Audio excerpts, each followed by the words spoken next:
मध्य प्रदेश के जबलपुर में चतुर्थ वर्ल्ड रामायण कॉन्फ्रेंस का आयोजन किया जा रहा है। शहर के मानस भवन में 4 जनवरी तक यह चलेगा।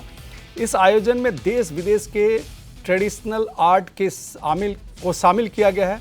वर्ल्ड रामायण कॉन्फ्रेंस में 12 देशों के शोधकर्ता शामिल हुए। इस मौके पर कार्यक्रम को मुख्यमंत्री डॉक्टर मोहन यादव ने संबोधित किया। उन्होंने कहा कि भारत का स्वरूप बनाए रखने के लिए ऐसे कार्यक्रम जरूरी है। भगवान राम और कृष्ण को आदर्श बनाने की जरूरत है। भगवान राम के जीवन से हर सवाल का उत्तर मिल जाता है। भविष्य के लिए तैयार करने की नज़र केवल संत की हो सकती है। हमारा देश संतों पर गर्व करता है। भगवान राम ने बिना सुविधाओं के ही संसार जीत लिया। राम ने अपने जीवन से सबको गले लगाना सिखाया। राम राज्य को याद कर लो, सब मिल जाएगा। वर्ल्ड रामायण कॉन्फ्रेंस के लिए सबको उन्होंने धन्यवाद दिया और कहा कि जबलपुर भाग्यशाली नगर है। यहाँ के काले पत्थर भी संगमरमर बन जाते हैं। भगवान राम के जीवन पे भगवान रामायण, वाल्मीकि रामायण, कदम्ब रामायण, तुलसी महाराज की रामायण पे ऊपर देश के अंदर कौन सी ऐसी भाषा है जहां अनुवाद नहीं हुआ, भगवान राम के जीवन चरित्र को गाया नहीं गया।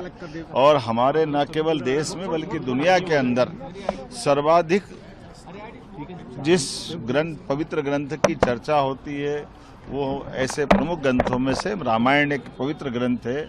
कई विदेश के भी, चाहे कंबोडिया हो, इंडोनेशिया हो, जकार्ता हो, ऐसे कई सारे देश जहां ये जापान तक में रामायण जी के ऊपर कई सारे पात्र अपने अलग अलग प्रकार से परिवार की विविध प्रकार के भावों में भी भगवान राम को भजते हैं। और भगवान राम का जीवन भी आदर्श पति, आदर्श पुत्र, आदर्श पिता, आदर्श मित्र, दुश्मनों के साथ दुश्मनी का भाव भी, लेकिन मर्यादा में रह करके भगवान राम ने जो अपना समूचा जीवन जिया वो अद्भुत है। मैं यहाँ जाबालीपुरम की ऋषि धरती जबलपुर में जब यहाँ रामायण जी का मेला हो रहा है, मध्य प्रदेश सरकार भी उसकी सह प्रायोजक है। माननीय हमारे पूर्व मंत्री, माननीय विधायक अजय विश्नोई जी और डॉक्टर अखिलेश जी, गुमास्ता जी, ज्ञानेश्वरी दीदी और बहुत सारे लोग मिलकर के हर 3 साल बाद एक आयोजन करते हैं और उस आयोजन के अंदर देश भर के, दुनिया भर के विद्वानों को आमंत्रित करते हैं।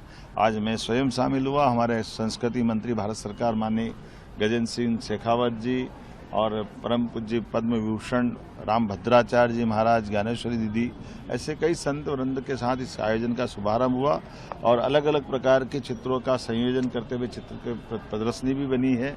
और भगवान की चर्चा के माध्यम से आज का दौर तो और आनंद में है, जब हम सब उम्मीद करते हैं कि जब भगवान राम अयोध्या में मुस्कुरा रहे हैं तो उनके जीवन के सारी बातों को लेकर के समाज में एक बार फिर उन सारी बातों को पुनर्स्थापित करने की आवश्यकता जो समूची मानवता के लिए